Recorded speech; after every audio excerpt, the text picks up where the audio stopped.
Bonsoir à tous et bienvenue dans mon carnet. J'espère que vous allez bien. Alors ce soir, ça va être une vidéo au format audio, format podcast.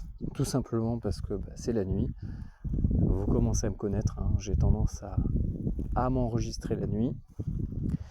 Et j'avais pas envie de me mettre le flash dans le visage, c'est pas très agréable. Donc j'ai préféré faire ma petite balade et enregistrer et vous proposer un format audio idéal donc si vous êtes au travail, sur la route, en train de cuisiner, en train de vous balader, etc. Voilà. Alors ce soir, nous allons parler de plusieurs sujets connectés les uns avec les autres. J'aimerais surtout vous parler d'une expérience, de quelque chose qui m'est arrivé et des choses que j'ai pu comprendre et qui ont pu me permettre de confirmer aussi certaines intuitions que j'avais. Et c'est généralement comme ça que ça se passe, hein. Si vous suivez un petit peu mes vidéos, généralement j'ai quelques intuitions, quelques idées par rapport à différents faisceaux d'indices. Et à un moment donné, je vis une expérience ou même plusieurs qui confirment tout ça. Alors ce soir, je vais vous parler d'une rencontre que j'ai faite il y a environ 2 ans avec une fille. Et, euh, et, et les sujets qu'on a abordés et les choses que j'ai pu découvrir et aussi les périples qui me sont arrivés durant cette rencontre. Alors c'était il y a environ 2 ans, c'était l'hiver. Je fais la connaissance d'une fille un peu plus âgée que moi et très rapidement on se rend compte qu'on a vraiment un peu les mêmes centres d'intérêt, que ce soit au niveau musical, un petit peu le même parcours de vie et aussi on a un intérêt commun pour tout ce qui va un peu toucher, on va dire, à l'ésotérisme. Et donc pour situer ça, hein, grosso modo, ça se passe dans le sud de la France. Et en fait, elle habite, on va dire, la ville d'à côté. Et donc régulièrement, on se fait des balades avec nos chiens. Et puis voilà, on discute. Et un jour, elle me contacte en me disant qu'elle a un problème avec son petit camion. Donc avec un ami, on part l'aider, faire un petit dépannage improvisé. Et on arrive à réparer son petit camion. Et de là, en fait, elle nous invite à dîner chez elle un soir, voilà, pour nous remercier. Donc avec un ami, on part manger chez elle. Donc on discute un petit peu de différents sujets. Puis à un moment donné de la soirée, on finit par retomber un petit peu sur les mêmes sujets que l'on traite habituellement avec elle et moi, c'est-à-dire grosso modo la société, le lien qu'il y a également entre, entre différents réseaux, différentes organisations et notre système. Les gens qui se retrouvent autour de différents courants spirituels. Alors je ne sais pas exactement comment est-ce qu'on peut le catégoriser et vous allez voir que par la suite ce sujet-là va revenir et va être vraiment très important. Bref, voilà, on reparle un petit peu de ça. Et puis à un moment donné, elle me dit écoute, vas-y, on se refait une soirée, parce qu'elle, en fait, elle venait d'arriver dans le coin, elle n'était pas d'ici, et puis elle n'avait pas vraiment d'amis à proximité, et puis en plus de ça, on avait des sujets en commun, et voilà, on s'entendait bien. Donc de là, je retourne faire une soirée chez elle, toujours pareil, tranquille, on se fait un petit truc à manger, on discute, on boit un petit coup, et puis voilà, on retombe un peu sur ces sujets-là, mais je vois qu'en fait, à chaque fois qu'elle me parle un petit peu de tous ces domaines-là, ésotérisme, etc. Déjà, moi, je voyais qu'elle était un peu presque dans le New Age. Je peux pas dire si elle était vraiment dans le New Age, mais en tout cas, elle avait un pied dedans, quoi. Mais je n'arrive pas très bien à la cerner et cerner déjà ses intentions et également la cerner au niveau, on va dire, un petit peu de sa spiritualité, de qui elle était, de ce qu'elle était, exactement. Et au début, je me suis dit, l'une des premières intuitions que j'ai eues, c'est de me dire, peut-être qu'elle veut juste, vous voyez, une relation charnelle ou quelque chose comme ça. Et je me suis dit, c'est bizarre parce que d'un autre côté, je vois qu'elle m'amène sur le domaine de l'ESO. Mais il n'y avait pas, vous voyez, tout un truc de drague. C'était vraiment neutre, mais sans vraiment l'être. C'était très particulier. Et puis, à un moment donné, lorsque on se refait cette soirée juste nous deux, elle me parle, enfin plusieurs fois elle m'avait déjà parlé de son meilleur ami. Je voyais qu'elle vraiment elle tenait énormément à lui et que ça faisait vraiment qu'il faisait partie en gros de un peu de son chemin spirituel, mais également de sa spiritualité. Un peu comme s'il faisait partie intégrante de sa, je vais pas dire de ses doctrines, mais je sais pas comment le dire, mais de sa manière de pratiquer une forme de spiritualité. Mais vraiment, c'était très bizarre, donc j'avais du mal à cerner, à la cerner et cerner tout ça.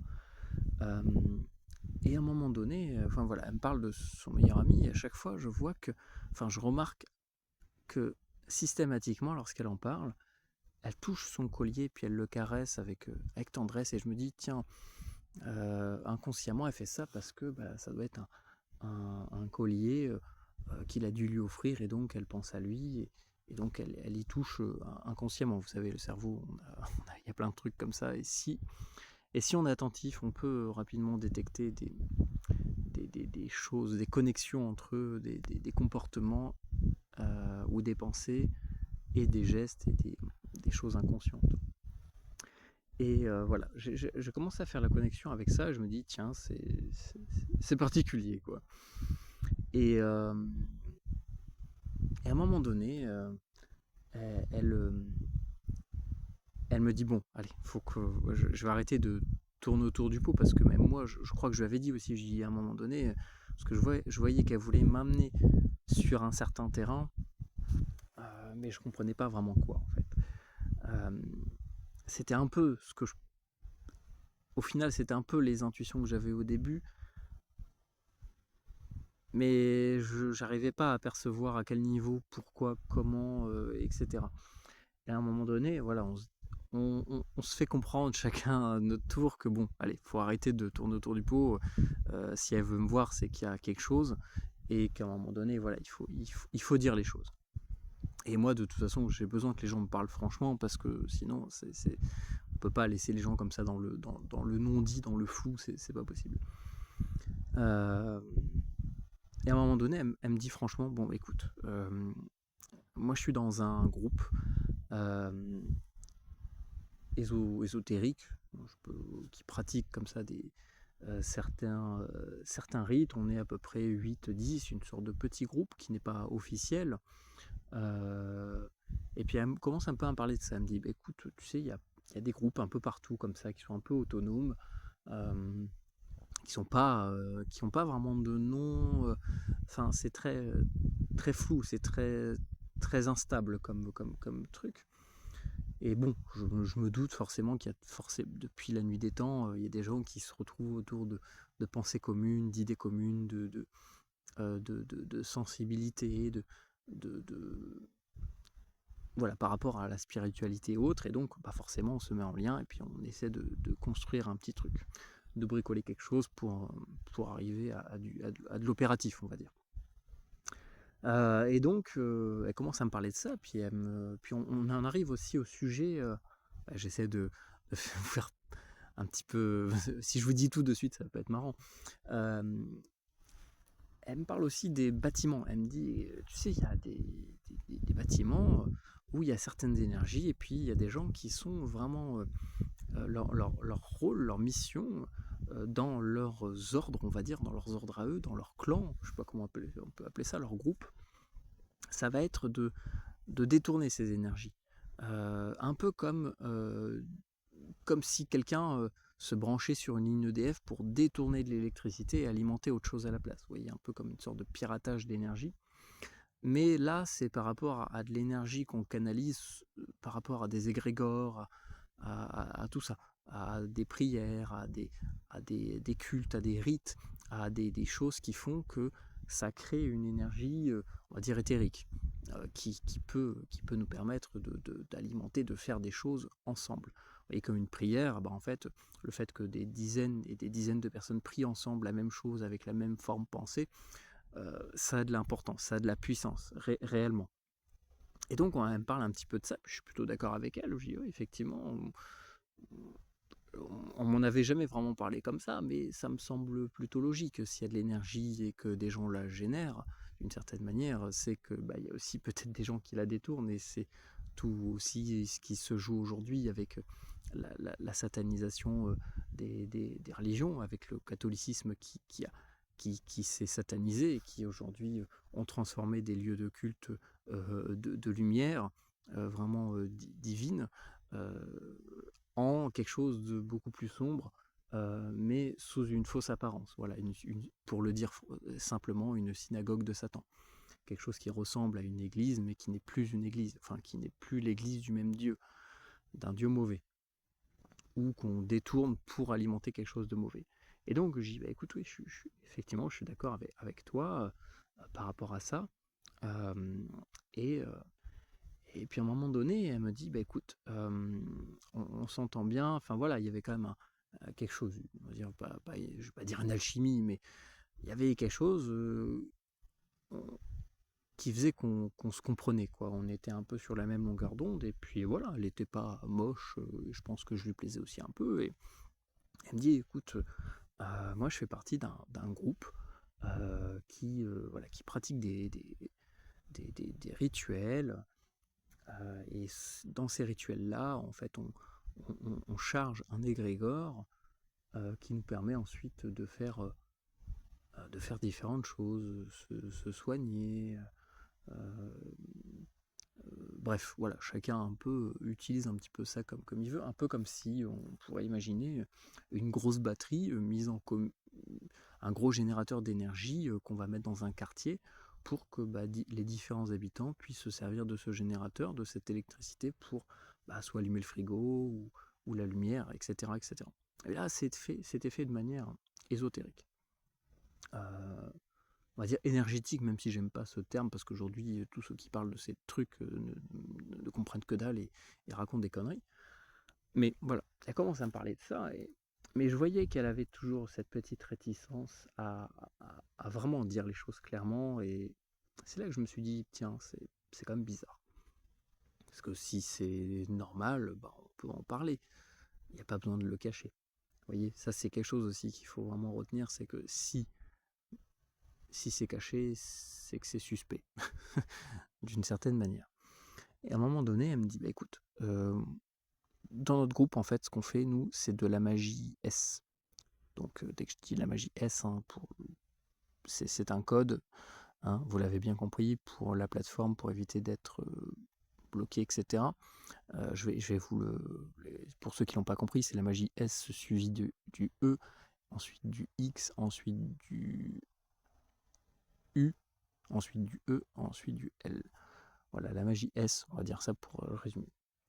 Elle me dit, bah écoute, en fait, nous, on pratique la magie S, euh, qui nous permet en fait de recharger des égrégores, et justement, bah, moi je le fais avec mon meilleur ami. Et c'est là que j'ai compris en fait ce lien que j'avais capté au début avec ce collier.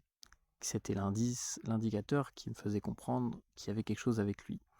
Et là, je commence à comprendre. Et là, je commence à avoir un peu tous les morceaux du puzzle. Enfin, de plus en plus de morceaux. Je me dis, ah d'accord, je comprends à peu près où elle veut m'amener. Et puis, elle me dit, voilà, j'aimerais que bah, tu nous rejoignes, quoi, en gros. Et là, j'explose de rire. Je dis, je suis désolé, mais là, non, ça va pas être possible. Pour le coup, j'ai été franc. Hein, non, ça, c'est quelque chose que je ne fais pas.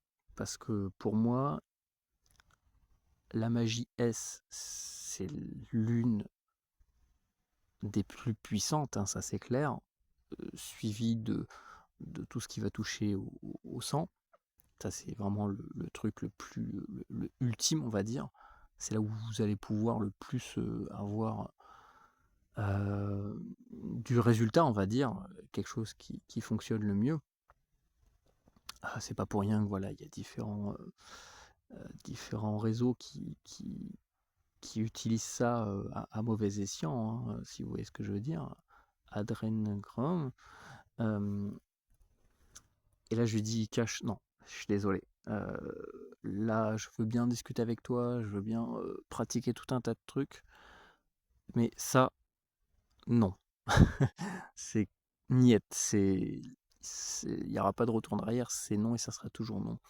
Parce que voilà, c'est la plus puissante, et puis aussi parce que à partir du moment où vous rajoutez d'autres personnes dans l'équation, et moi c'est ça qui m'est venu en tête quasiment instantanément, c'est que malheureusement, vu qu'on est tous humains, on n'est pas angélique, enfin, on n'est pas, vous voyez, on n'est pas pur. On a toujours une part de sombre, de noirceur en nous, et déjà pratiquer du S, sans parler de magie, hein, juste du S avec quelqu'un, faut être extrêmement proche, et c'est pas anodin. C'est-à-dire qu'il y a un vrai échange, une vraie connexion, pas juste physique, pas juste, pas juste, on va dire, liquide, mais, mais au niveau de l'âme, au niveau de, de tout ce qu'on de tout ce qu'on a en nous au niveau éthérique, on va le prendre et le décharger dans l'autre. C'est-à-dire que des gens, et d'ailleurs ça peut se vérifier dans tout ce qui va être V rituel, les V rituels, bah, c'est ça en fait, c'est que il y a un truc qui est porté par une personne mauvaise, malade, possédée, et qui va le retransmettre à une autre personne. Et en fait, c'est une contamination, c'est une épidémie occulte. Euh, je vais dire, oui, je vais rester sur le terme occulte, même s'il est dévoyé. Ça devient après une contamination occulte. Et c'est très compliqué, selon les personnes, selon le niveau de possession, d'empoisonnement, on va dire, où se trouve, dans quoi se trouve la noirceur de la personne. Bah, des fois c'est dur de le détecter, même en nous. Je me dis déjà, à la limite, tu vois, bon, à la rigueur, avoir une relation avec quelqu'un avec qui tu t'en sens super bien, il y a une connexion, même si vous n'êtes pas ensemble, mais qu'il y a vraiment un truc. Ok, pourquoi pas. Mais là, je me dis, déjà, vu que c'est pas exclusif, puisqu'elle pratique de la magie, elle appelait ça de la magie, mais ça peut aussi être une sorte de, pas dire de sorcellerie, parce que ça serait pas non plus le bon terme, oui, oui, de magie euh, sombre, on va dire. Est-ce Enfin, déjà, comment est-ce que je peux savoir précisément ce qu'elle pratique, à quoi ça fait appel et comment c'est utilisé réellement, parce que c'est surtout ça qui va déterminer le type de magie en question, c'est l'usage final. C'est comme un couteau. Un couteau, bah, si tu t'en sers pour couper du saucisson, couper des branches, faire de la sculpture ou planter quelqu'un, bah, c'est pas du tout la même finalité. Et c'est ça qui va déterminer si tu es une bonne personne ou une mauvaise personne. C'est pas l'outil, c'est la finalité de l'outil, enfin de ce que l'on en fait. Et je me dis, et ça vraiment faites très attention, c'est que ne croyez jamais les gens sur parole. Moi, elle m'a parlé de magie S. Alors déjà, elle a eu du mal à m'en parler, mais qu'est-ce qui me dit que peut-être que c'est présenté de manière très lumineuse, très bonne, très positive, mais qu'en fait derrière, et moi j'en suis persuadé, malheureusement j'ai plus le contact aujourd'hui avec elle, mais c'est que je me suis instantanément inquiété, je me suis dit, merde, en fait elle est peut-être coincée dans un truc un peu sectaire, où il y a une question d'emprise, parce que là, en plus de tout ce qui va toucher à la contamination occulte, à tout ce qu'on va se refiler, se charger de l'autre et décharger en l'autre, heu et de l'énergie qu'on va ponctionner, parce que c'est aussi ça le but. C'est que malheureusement, l'énergie qu'on va charger dans une égrégore, parce que c'était vraiment ça le sujet central de leur pratique, c'était charger une égrégore, c'est avec notre énergie vitale quand même qu'on la charge. Donc ça veut dire qu'il y a des gens qui vont servir euh, de piles jetables, ou de piles rechargeables, mais jusqu'à temps qu'elles soient plus rechargeables, hein, parce que tout a une limite. Et une fois que on peut plus la recharger, on la jette et puis on en prend une autre, parce qu'il faut continuer d'alimenter le bazar. Et parce que voilà, une fois qu'on rentre là-dedans, après il y a les besoins, ça crée une forme de dépendance, hein, comme tous ceux qui font certaines pratiques de manière abusive. Ça finit par être une dépendance, une drogue, et on a besoin d'avoir notre réponse, notre tirage, notre tarot, notre astrologie, parce que voilà, on finit par devenir accro à ça. Et je me suis dit là, c'est le danger. C'est que en plus du risque de l'emprise, parce que moi je connais pas les personnes avec qui aller, je peux pas connaître ce qu'ils ont dans la tête. Après, bon, ça va que je sens rapidement les personnes, donc très rapidement je peux savoir à qui j'ai affaire, hein. Mais je me dis, on connaît jamais vraiment les personnes ni leurs intentions. Peut-être qu'il y en a un dans le lot, peut-être qu'ils sont tous bien, hein, peut-être qu'ils sont tous, peut-être que c'est un truc super positif et tout. Mais à un moment donné, il y en a forcément un dans le lot. C'est ça, c'est qu'en fait, plus tu rajoutes du nombre, plus, plus tu as des risques qu'il y en ait un qui a un fruit pourri qui contamine tout le panier, quoi. C'est vraiment ça. Et je me dis, il suffit qu'il y en ait un qui commence à comprendre, parce que là, dès qu'on parle de contrôle, c'est parce que la magie S et le S de manière générale, ce sont des portes d'entrée vers ça. C'est que les systèmes de contrôle, c'est le truc qui marche le mieux. Passer par du S pour, notamment, ça peut s'étudier avec le TDI, etc., hein, d'arriver à quelque chose qui dissocie la personne par rapport à quelque chose de trop fort. Après, chacun, voilà, je peux pas dire clairement les choses, mais vous avez compris.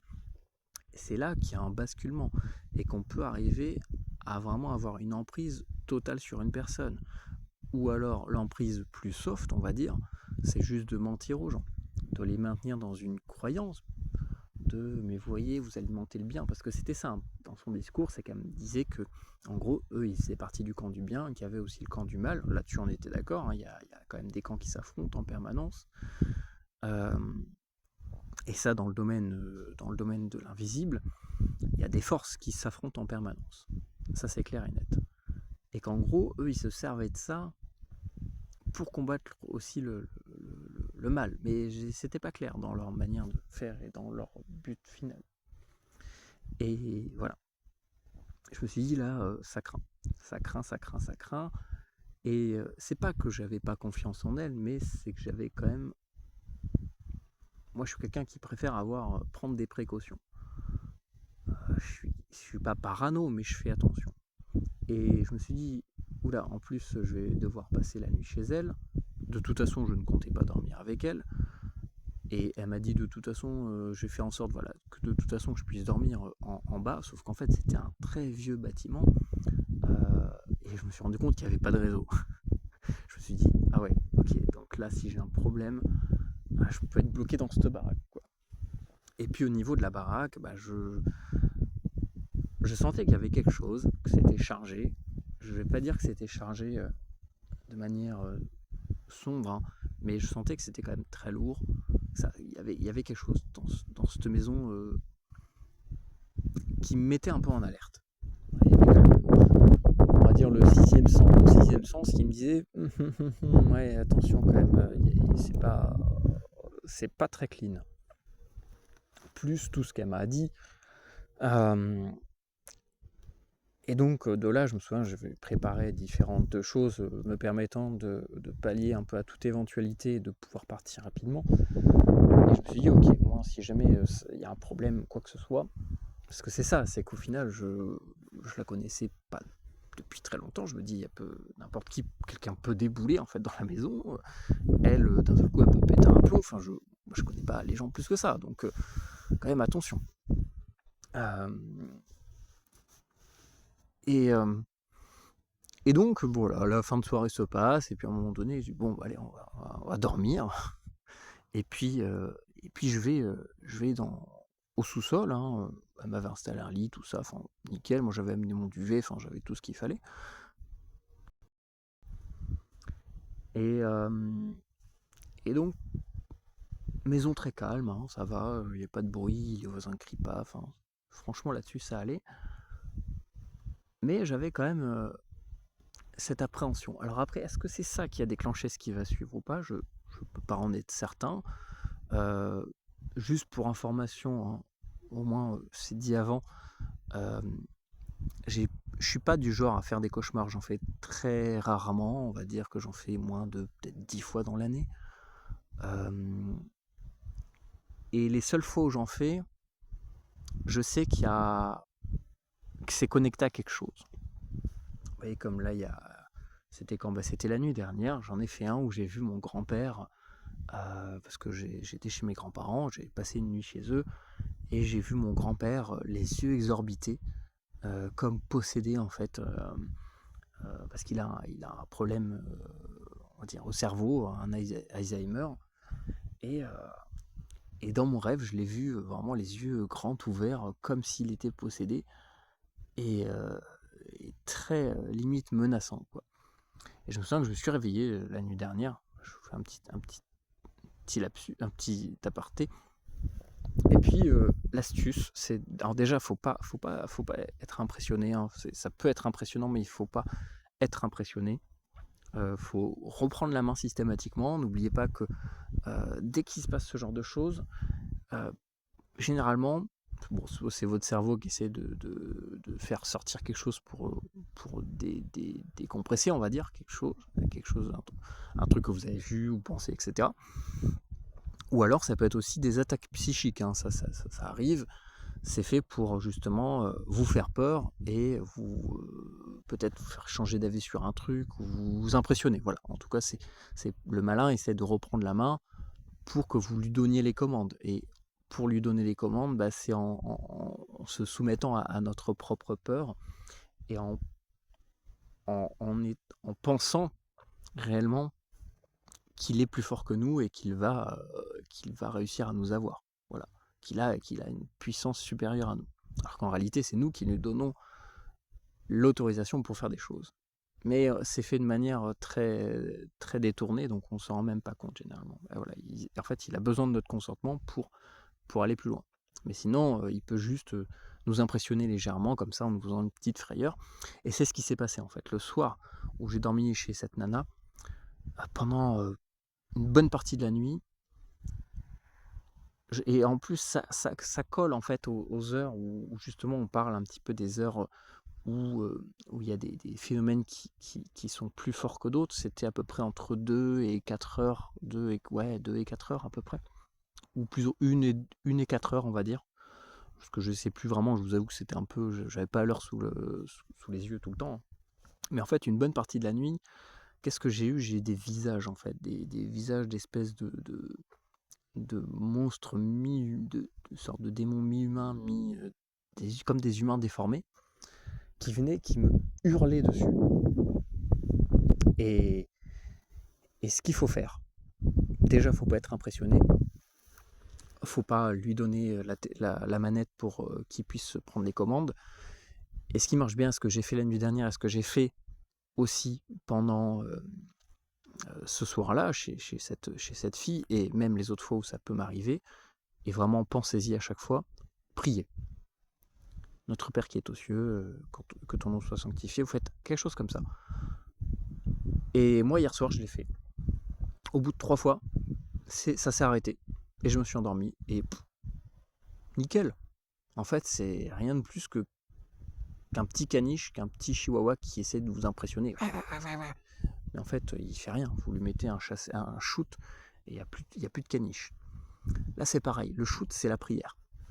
Et c'est ce que j'avais fait. j'ai bataillé une bonne partie de la nuit chez cette fille dans son sous-sol de maison. Et, euh, et c'est parti. Et je me suis pas laissé impressionner. Et il faut jamais se laisser impressionner parce que une fois que vous oubliez que vous avez en permanence en vous et autour de vous et dans votre main et dans votre cœur une petite bougie, une petite flamme qui est tout le temps allumée, tant que vous êtes en vie, tant que vous êtes ici, il y aura toujours cette petite flamme. Et bien tant qu'il y aura cette petite flamme, l'obscurité ne pourra jamais prendre, occuper toute la pièce. C'est impossible. La lumière dominera toujours l'obscurité, c'est obligatoire. Et là où il y a de l'obscurité, c'est parce qu'il n'y a pas de la lumière. C'est parce que la lumière, il y a quelque chose qui cache la lumière. N'oubliez jamais ça, cette métaphore, c'est très important. Et bien c'est ce que je me suis dit. Et ça s'est arrêté. Et après, je l'ai recontacté. Voilà. Je crois pas lui avoir parlé vraiment de tout ça, mais je lui ai dit, désolé de t'avoir dit non par rapport à tout ça, mais je sais pas, je le sens pas, voilà, je m'inquiète un peu, et je veux pas participer à ces trucs-là, ça ne m'intéresse pas. Et après, peu de temps après, elle m'a dit, écoute, voilà, moi je vais continuer mon petit chemin, nos chemins vont se séparer ici. Je lui ai dit, pas de souci, écoute, prends soin de toi. Mais voilà, c'est franchement, je me suis vraiment inquiété, et c'est vraiment très particulier comme chose, parce qu'on ne sait jamais vraiment à qui on a affaire, et voilà, plus on rajoute de personnes à l'équation, surtout quand ça touche à des trucs très très puissants comme ça, comme la magie S ou le sang, etc. Là vraiment, il faut être sûr à 200%, mais pour être sûr à 200%, c'est quasiment impossible. Donc faites vraiment très très attention, ne pas vous engager dans des trucs comme ça. Je me souviens que mon ex-compagne avait essayé à un moment donné, mais elle, je pense que c'était plus par... Je vous en parlerai une autre fois, un peu par naïveté, je pense, mais elle voulait un peu m'embarquer dans un truc un peu comme ça, bon, pas avec plein de gens et tout, mais... Et pareil, je lui dis, oula, attention, faut pas rigoler avec ça, c'est pas un truc à prendre à la légère. Le problème, c'est qu'aujourd'hui, on a tellement normalisé, banalisé la S-dualité, qu'en fait, je pense c'est pour ça qu'il y a beaucoup plus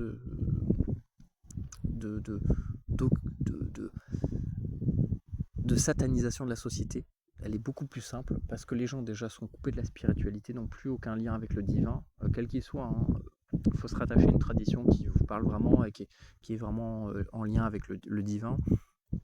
Et parce qu'on ouvre trop facilement des portails par rapport à des domaines qui sont trop banalisés comme le S, et qui en fait sont... Avant, à l'époque, c'était des choses liées à du sacré en fait. Aujourd'hui, on parle du féminin sacré, etc. Ok, bon, c'est un peu un truc New Age, mais il y a un fond de vérité quand même. À l'époque, vous aviez des prostituées qui... alors attention, c'était quand même différent leur rôle. Elles faisaient pas le tapin comme ça. C'était des initiatrices au niveau spirituel. C'était comme ça que certains rois devenaient rois. C'était des prêtresses. Voilà, le vrai terme c'est prêtresse, même si on dit aussi prostituée, mais c'était le même rôle. Et voilà, de base c'est quelque chose de divin, parce que c'est ça qui donne la vie, c'est l'union entre deux êtres qui en forme un troisième et qui crée même un seul corps avec ces deux personnes qui se complémentent, qui ne sont pas opposées mais complémentaires. Et aujourd'hui, on en a fait quelque chose de très, très lucratif en fait, et très satanisé, où on diffuse via ces canaux dans la psyché des gens des choses vraiment pas bonnes, et il y a tout un tas de dérives, et ça détruit des vies en fait. Enfin voilà. Donc c'était mon témoignage de ce soir. J'espère que ça vous a plu. N'hésitez pas à me partager, vous, un petit peu des choses que vous avez vécues un peu similaires. Je salue cette fille, si jamais un jour elle voit ma vidéo. J'ai essayé de l'anonymiser au maximum. Normalement, personne ne pourra jamais savoir qui c'est. Et voilà, vraiment, si vous êtes dans ce genre de situation, vous ne savez pas quoi faire, vous pouvez aussi me contacter sur le compte Instagram. Je pourrais vous répondre, essayer de peut-être vous aider à juste mieux comprendre, parce que c'est pas forcément mauvais, hein, mais peut-être que des fois on est dans quelque chose, on n'a pas un recul suffisant pour voir qu'on est dans quelque chose de bien ou de pas bien. Donc voilà, n'hésitez pas si vous voulez me partager des témoignages, que ce soit sur ce sujet ou sur plein d'autres, hein. J'ai un Telegram, j'ai Instagram, tous les liens sont en description. Pareil, si vous voulez soutenir la chaîne, j'ai un petit Tipeee, moi ça me permet d'acheter des livres, de faire du contenu, bref, voilà, de motiver mon travail. On reparlera de tous ces sujets si ça vous intéresse, parce que c'est vraiment très intéressant. Je pense qu'il y a beaucoup de sensibilisation à faire là-dessus. Et je vous dis à très bientôt. Que Dieu vous bénisse, et puis à la prochaine.